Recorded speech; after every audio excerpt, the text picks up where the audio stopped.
Yellowstone National Park is home to a giant supervolcano that has had some major impacts on the landscape over the years. So let's look back at its most destructive eruptions in chronological order and see how they unfolded and what their impacts were. This is our channel. And first up, we have the Mesa Falls eruption, which took place around 2 million years ago during the Pleistocene epoch. At this time, Yellowstone was located much farther south than it is today.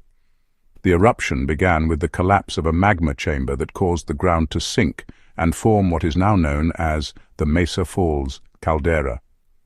The caldera is 45 miles or 70 kilometers wide and 30 miles or 50 kilometers long. But not all of the magma had been expelled from the chamber, so more eruptions followed. These eruptions built up layers of ash, pumice, and other volcanic debris, creating a dome-shaped mountain known as a lava dome.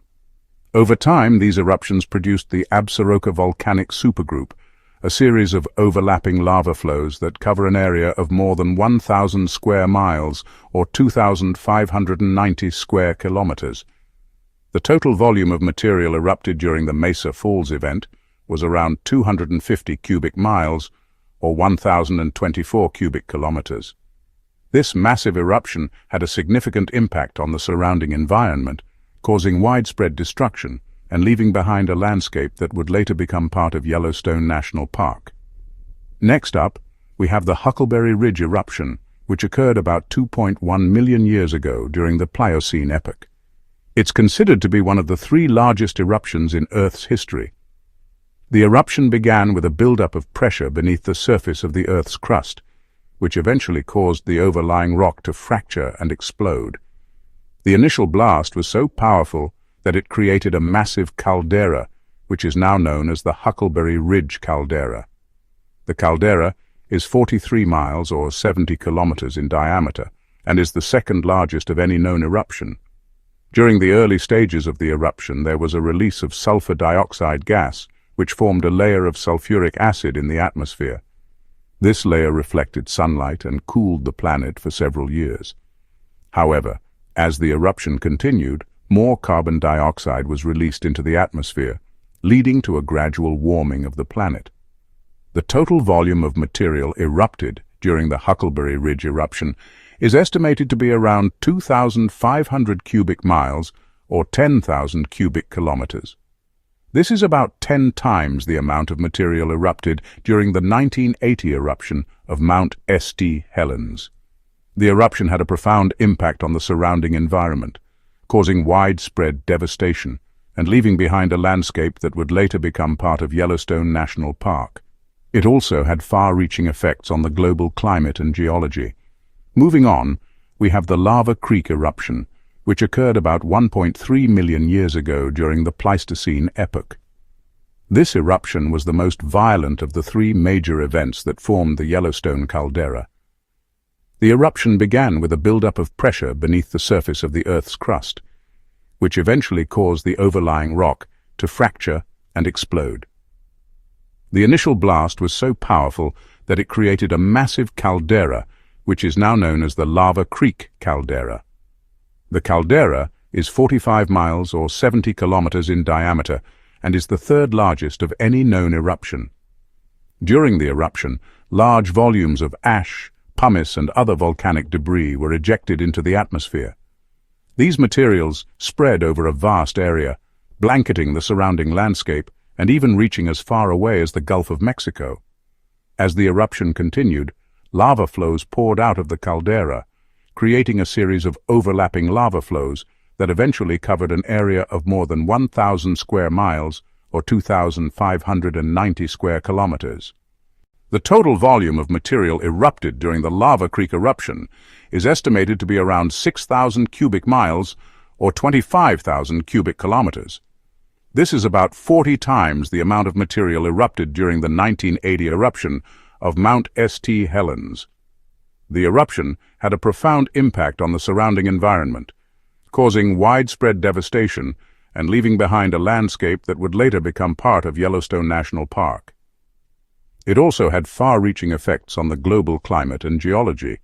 And next up, we have the Breccia Point eruption, which took place around 125,000 years ago during the Pleistocene epoch. The eruption was a phreatic eruption, meaning that it was caused by the explosion of steam and water rather than magma. The eruption began with the sudden release of pressurized water from a magma chamber that was located beneath the surface of the Earth's crust. This created a massive explosion that ejected a large volume of ash, pumice, and other volcanic debris into the atmosphere.